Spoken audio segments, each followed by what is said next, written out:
Okay, guys, welcome in. It's 1 o'clock. It's Monday. Welcome to another edition of the Monday Message. We have a very good call, I think, today. We have a super special guest speaker, me. We're going to be continuing on our selection of storytelling training. It's kind of the series that I've been working on. The first installment we did a few weeks ago. So if you guys want a refresher, I definitely encourage you to go back to the YouTube archives on TDG and check that out. I think it's very helpful. So last week we talked about the structure of the story, why that's so important to have it structurally correct. And today we're going to be talking about the 3 elements that make a great story. So last time we got the structure, now we're backfilling the elements to make the story compelling, and that's going to be important to your sales conversation. So before we get into all that, I want to focus on the numbers for last week. I know we had a really big week. You guys have been crushing it all month. We had a great April, and it's already starting to be an awesome May. So let's get into those numbers. Everyone who submitted over $1,000 last week, starting at $1,000, we got Andre, David, Sydney, Chrissy, Valencia, proud of you, Valencia, Kath, she was on the call last week, Kath was, Barrett, Carl, and starting at 2,000, we've got Hope, we got Steven, we got Vanessa, Eli, Nanette, Ricky, shout out to Ricky, Tom, David, Gwen, and then kicking it up to 3,000, we got Jeremico. Starting us off at 4,000, we have Haley and Terry. Then we're moving to 5,000 with Rogers and Kim. Kicking us off at 6,000, submit last week is Aaron, Janet, Mike Guerra, Mallory is at 7,000. And then we've got Adam Burge, who was also on the call last week at 7,000 as well, almost 8. Good job, guys. Okay, now moving on to the top 5 weekly submitted for last week. We've got Adina with $9,243.11. Cleo, hey Cleo, $9,587.39 across 8 applications. Irma came in with 13,000, a little over 13,000 with 3 applications. Jason had $32,258.17 on 1 app. And leading the way, we've got Mimi Romero, $41,222.58 across 2 applications. If you're new, you may not know who Mimi is, but if you guys recall back to last week, Adam Burge and Kath were on the call, and Mimi is Kath's upline. So if you're wondering where she learned how to do a bunch of stuff, listening to Mimi is a good place to start. So great job, Mimi. Okay, top 5 weekly paychecks. You guys know me. You know this is my favorite slide because these are real numbers that got deposited into bank accounts last week across 3 different days. So at number 5, we got Nick Greco, $5,381.54. Mike Guerra, $7,479.60. Adam Burge at $7,536.05. Jason with $10,434.75. And leading the way with weekly submit and weekly paychecks, we've got Mimi Romero at $20,495.97. Mimi, I will be sending you an invoice at some point soon. For some reason, I just feel like I need some of that. So, but I appreciate all the hard work and just keep it up. Keep it up. All right, Freedom Leaderboard. We call it that because that's how you get free, right? Building a business, that's something we're very good at. We're very good at helping people scale and grow their businesses. So what you guys are seeing right here are people who have taken those steps to help people get enrolled in class and or contracted someone, which means they're ready to sell, right? So completed fast tracks for last week. We've got Adam Burge and Brian, both with 1, and then of course the base shop leading the way with 3 completed fast tracks, and then completed contracts for last week, which means new agent ready to sell right now. We got Adam Burge and Brian both tied at 1, and then Adam Burge is got 1 person in PLE, that's pre-licensing class. So Adam is all over the map on here. I love to see it. I know what that looks like, right? When we get filling up that pipeline, right? We've already got some good people coming through, some people doing some work on that team, Adam. So I'm excited to see, where the results go by the end of the month. Okay, Steven's travel schedule. Of course, we got the big event coming up at the end of May.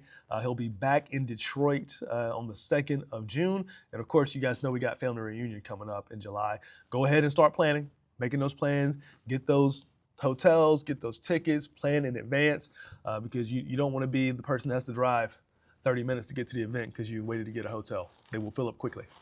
So I want to see you there. Okay, first policies. Let's see, we've got Freddie, we got Brian, Noah, Valencia, and Dawn, all with their first policies submitted and should be issued, if I've got this correct.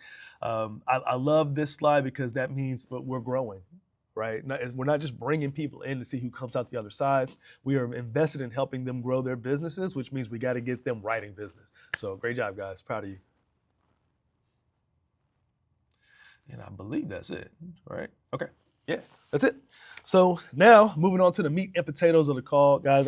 Again, today I'm going over, this is part 2 of our storytelling, art of storytelling series. So again, quick recap for last time, which is about 3 weeks ago now. Last time we talked about the 4-step story structure. 4-step story structure. So number 1 was context, right? Is this story relevant to what's going on? Remember, this is a sales conversation that we're having. So we're not just telling stories for entertainment. We're trying to evoke emotion and get that from the client, right? Challenge. What was the challenge that happened inside of the story? Typically, it's someone who had a health scare, someone who passed away. And the response. The response, hopefully, is the person in the story buying life insurance, right? To prevent that story from happening again in the future, right? And then the result is, by the time we get finished sharing the story, hopefully the person has triumphed in some way, right? They bought the policy and there was plenty of money to be had, or they made a decision to not go through that again, right? They prepared in some kind of way. So that's the basic structure of how the story is going to go for you, right? And remember, why are we even talking about stories? Why is this important? Facts tell, stories sell. You need to connect with the client and move them emotionally if you want to have any kind of success of making that sale. And more so than that, keeping that sale on the books, right? Because it doesn't do them any good, it doesn't do you any good to sell a policy for it to come off the books in 4 months, right? So stories help get to the root cause, the why, if you will, so you can build that urgency on the client's side and move them to action. Do the things that they need to do, which is buy that policy for their family.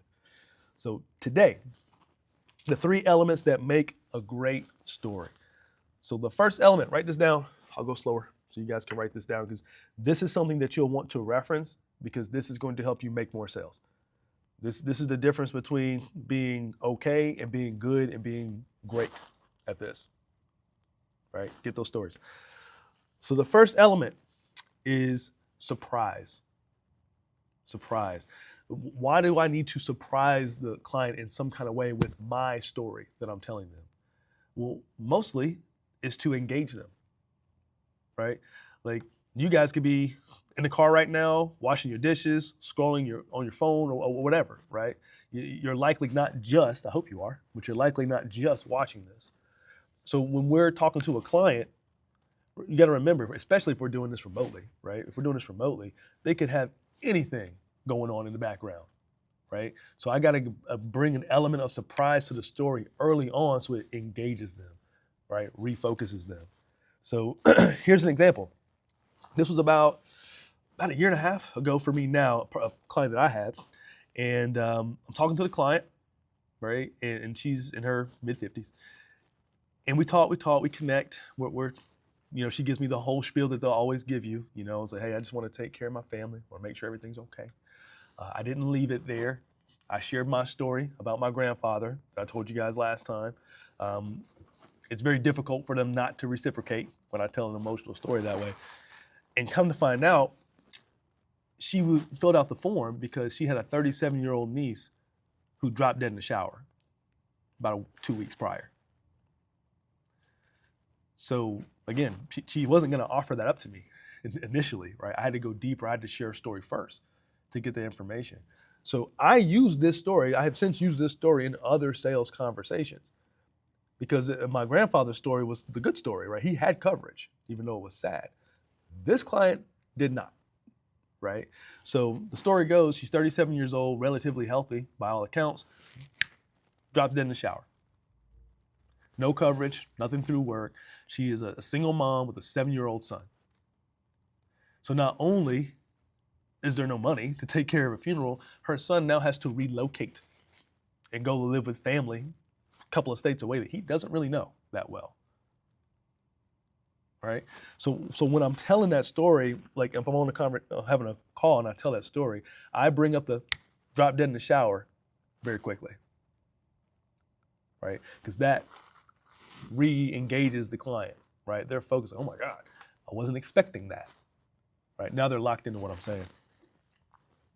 So that makes sense, right? So you've got to do that, because if you start to lose them there, it's gonna be hard to bring it back, right? Because remember, this is a short and a sweet story. If your story is 6 minutes long, it was 4 minutes too long, right? This is a sales conversation. The only thing we're trying to do is establish a quick connection so we can understand why they're here, right? And before we start doing any kind of quotes or anything like that, we've got to engage in that story so we have an emotional anchor to call back to, right? As a matter of fact, if you guys have been on the Dial Jam, and if you haven't, shame on you, but if you've been on the Dial Jam, then you know this. I talk about this all the time.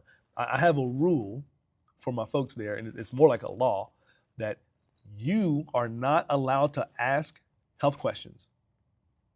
No qualifying questions, no height, weight, no nothing, until you know who died, right? And not only who died, how they died. Was it expected? Were they sick? What kind of treatment were they taking? Was the money there? Was it not there? What did you have to do? How did that feel? Right? We got to peel all those layers back, and so we can really not only just frame it properly in our minds so we understand the full lay of the land, but we have to help them understand their problem more deeply, because they likely do not fully understand that, right? So any objection that you're going to get in that conversation can be overcome once you understand who died and what the fallout was from that, right? So that's the backdrop of all of this. The story helps me lay the foundation so I can ask those questions to that client. Because the reason I bring that up is I listen to a lot of phone work, right? And too many times we've been on the phone for 4 minutes, 3 minutes, 6 minutes, and we're asking all these deep questions, like these qualifying questions. Their height and weight, their smoker, non-smoker, what kind of sickness do you have, right? And respectfully, you haven't earned the right to get access to that. You've not yet earned that. The only way we can earn that is through telling stories, right? So hopefully that makes sense. So that's number one. I got to have an element of surprise so I can get them locked in on me and what I'm saying. Okay. Number two, write this down. Emotions. So Harvard Business School professor Gerald Zaltman found that 95% of purchasing decisions are subconscious. Say that again. 95% of purchasing decisions are subconscious, right? And the biggest influence on subconscious decision making is your emotions, right? So that's a big number, 95%. It means, yeah, there are some people that just get it, right? They just understand that I need to have this because it makes sense to do it. But overwhelmingly, that is not who you're talking to, right? You are likely talking to the 95% who are moved to action through their emotions. So when I'm telling a story, I've got to make sure I'm hitting on those points, right? And that's not an easy thing to do, right? Because you kind of have to go there. You have to go there with your clients, but you have to earn the right to go there, right? By connecting properly on the front end, which is a whole other conversation. We'll have that training at some other point. But I've got to stir up those emotions. If I don't, I have almost no hope of moving them to action, right? And if you think about it, I mean, it's the same reason why any movie or any good book that you read, right? When you're reading that book or you're watching that movie, it's like you that stirs up emotions in you, right? The best movies that we can remember, that we love, have that emotional roller coaster in there, right? The author or the director, they're doing that on purpose, right? Because they want to engage you. Number one, they want to connect with you, and no one is a mindless automaton, right? Like they didn't fill out the form because it just seemed like it was a really good idea and that they need to get some coverage, right? That's not what happened. So we have to put them back in that place emotionally to be able to be prepared to make that decision, and that's largely done through sharing their stories. So, example, go back to my 37-year-old client. I focus on her son. He's 7 years old, pretty close in age to my son. So of course it's a travesty that his mother passed away. But think about his life. And I have said this to clients. I just can't imagine, like, the one person that you rely on the most, the person you know the best, is just gone in a flash. And now you have to uproot the only life that you have ever known, move 5 states away, and just reset your entire life around basically strangers. I can't imagine how that must feel. That's why, Omar, like, I respect you for having this conversation with me today, getting this taken care of, so your beneficiary will never have to experience that. Right? And then I'll pause and I'll ask them, well, what about you? Omar, have you experienced some loss like this in your life or in your family, where maybe the money was there the way it should have been, or maybe it wasn't? Have you ever experienced anything like that? You'll get reciprocation, right? Because when I tell this story, I lean into, like, that child. This is this child's real life. It's a real person, right? It's putting the pieces together right now. And when I lean into that, they're already thinking about their story, like the person who died, the reason why they're here having this conversation with me right now. So if you guys are struggling to get stories reciprocated, you're struggling with that part, right? You're not tapping into that emotion. So there's a lot of things that go into that. Is your tonality correct? Right? Because if you don't use the right tone and you're telling a story about someone who died, right, it's going to be flat. Is your pacing right? Right? You're telling a story, and then when you get to the point where the client drops dead in the shower, I always pause for effect right there. Right? I'm letting it sink in. Letting it sink in. So whenever I execute on this the right way, very rarely do I not get some story in return.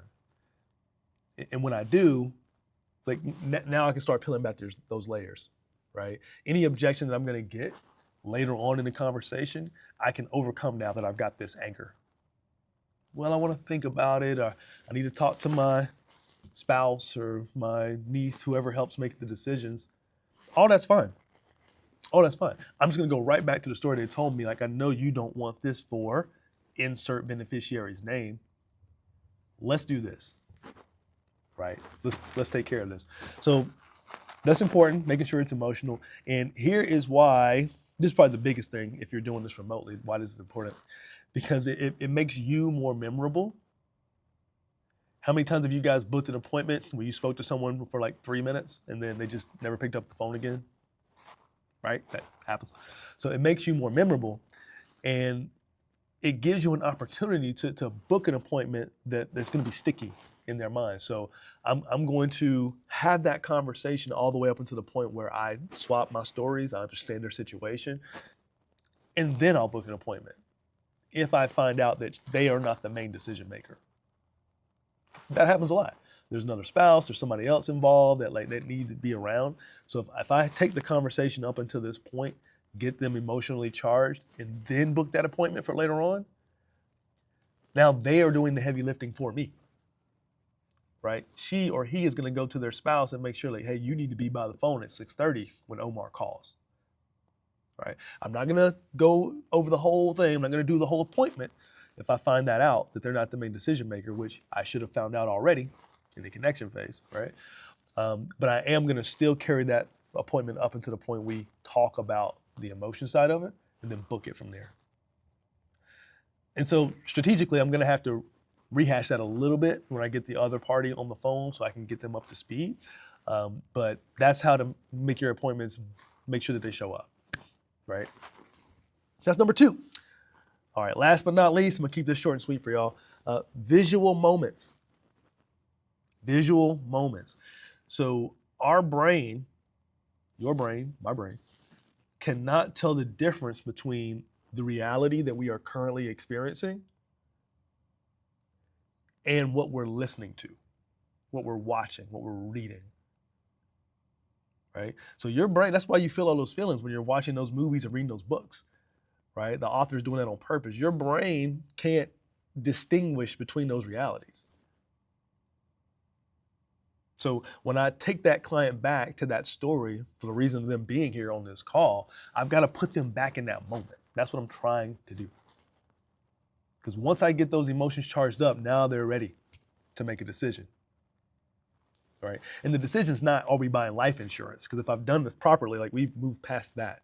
We're no longer thinking about purchasing life insurance or not. We're figuring out how to make it make sense, whether that's a budget or whatever it is. So, and you can use this to your advantage by swapping out jargon, right? Because if you use a lot of jargon, and you guys know the knowledge, I'm a stickler about that. It's hard for them to connect with you if you're doing that, right? So don't say, I hear this one a lot. How big of a death benefit do you want for your family? Right? That's too abstract, right? They can't really reconcile that. And honestly, they don't know, right? Your job is to figure out what they're trying to get accomplished and then make a recommendation, right? If you don't know what that should be, get with me or your upline will help you parse that out. But they don't know how big of a death benefit they need, right? That's your job. So instead, a better question to ask for visualization's sake is, so Omar, how big of a check do I need to bring your wife to make sure all the bills can be paid when you're no longer here? Much more concrete, right? How big of a check? When I said that, any of you guys that are paying attention, like you visualized me putting a check in somebody's hand, right? That's what we need for the client to do. We need them to visualize them not being here and then their wife or husband receiving a check that they are now going to use to take care of their family. Right? Another way to use visualization, again, is help the client understand their situation. So when they say, Omar, I just want to make sure I have enough coverage to cover the bills, make sure everybody's okay, and take care of things that way when I'm no longer here. A lot of people will say that. Most people will say that. But they've not really played that out. They don't really know what that really looks like. They haven't thought about it in that way. So a great question to ask is, okay, Omar, well what does that look like for you? Let them answer, right? What does that mean? I want to take care of my family. Like what specifically, what does that mean? And don't give them hints either, right? Like just let them explain to you what they mean by that. It causes them to visualize a reality where they're not in it, right? So they're in a casket somewhere or in an urn somewhere, and hopefully there's money for college funds or there's money to pay off the house or whatever it is, right? I need them to say that more for them than for me. So they can visualize that. We got to put them there emotionally. Okay. So that is the biggest reason why you want to do that.